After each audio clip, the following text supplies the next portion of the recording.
excited about getting the season started. Auburn is the only team in the SEC that will open up against a top 25 opponent, and we're going to try to make history tomorrow night, as we've never beaten a top 25 team in an opener. People ask me why the game, why'd you take the game, why go all the way to South Dakota? It's just real simple, just to try to stay relevant in the world of college basketball, which is harder and harder to do now.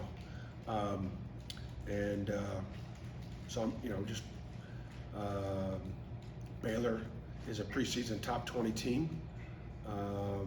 We're not. Baylor has 3 guys that have been selected to various forms of like all Big 12 stuff, and we have 1 in Janai Broom. Jacoby Waters is the preseason freshman of the year. Anyways, really good team, really well coached. Scott Drew and the job that he's done at Baylor arguably is as good a job as has been done in college basketball, kind of considering what he inherited and where they're at right now. I think in 16 years, I think he's 16 years he's been to 11 tournaments. So they've been really good. They've been really consistent.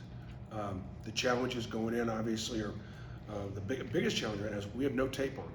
We've got no eyes on them from a standpoint of they had 2 private exhibitions and had agreements to not exchange film, and so we're basically basing what we saw off of what they've done historically. So that'll be an interesting challenge early in that game to see how they're playing differently. We're excited about getting started.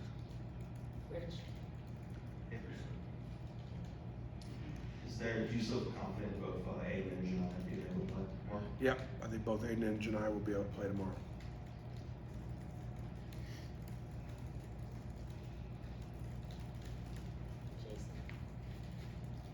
After going back and watching the team now, where do you feel like you guys have shown the most improvement in the preseason heading into the season?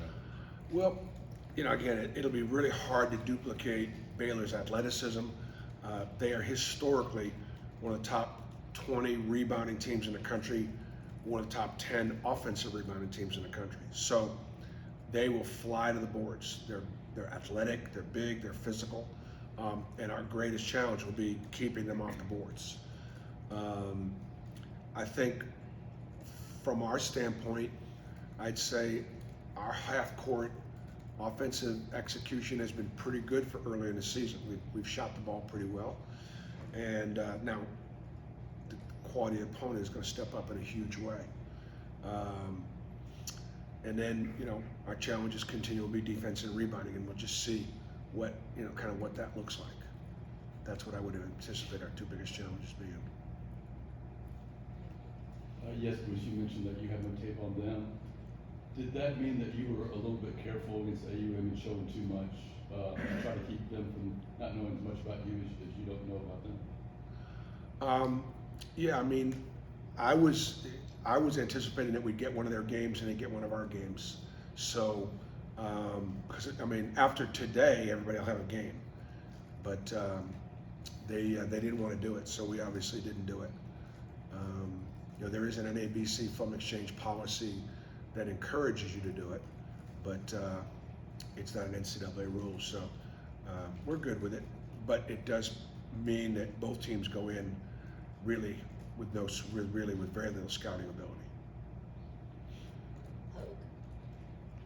Hey Bruce, obviously you want to win the game, but with so many new players going against a team like Baylor, what are you curious to learn about your team? What are some things that you're really interested to see how they react?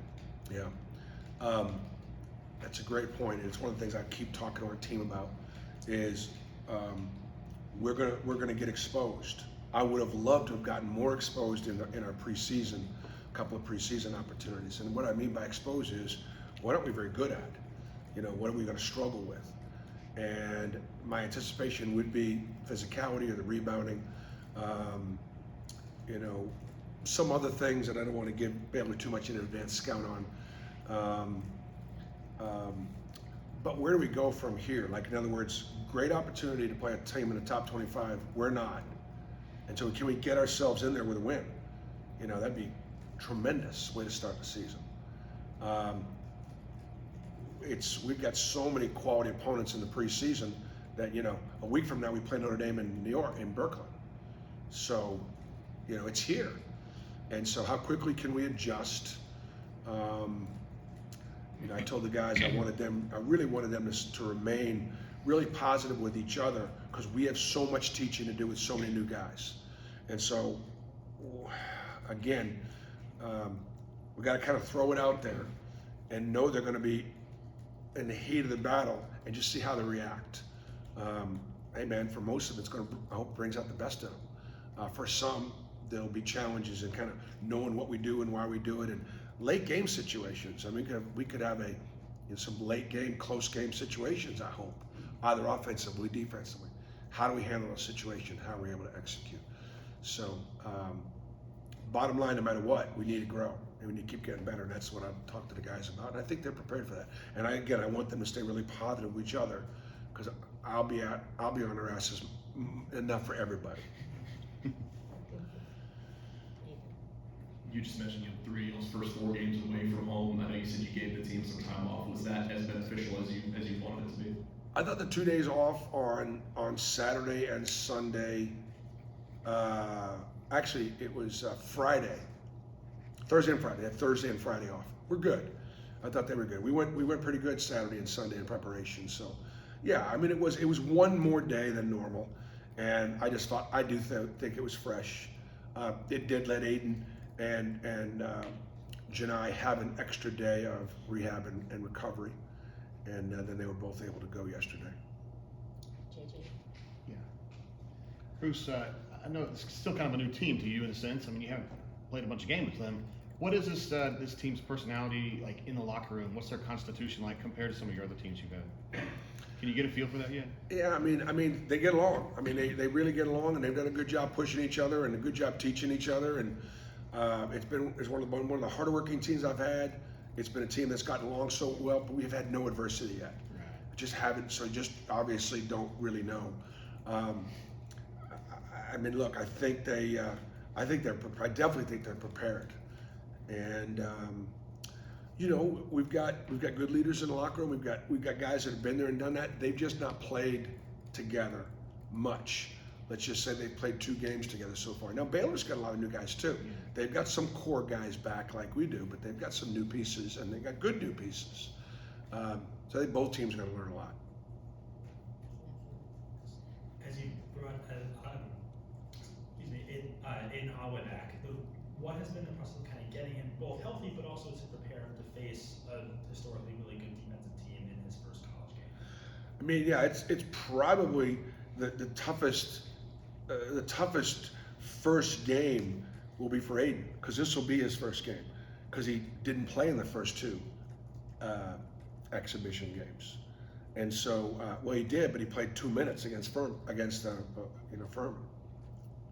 So this is going to be you talk about putting him in a tough spot. But look, he's born to be in a tough spot. This is what he relishes, and so he's excited about playing, and his teammates are excited about having him be out there. Yes, Bruce, I believe Wednesday's the start of the early sign-in period, and you mentioned in your opening about being relevant and playing teams like Baylor. Yeah.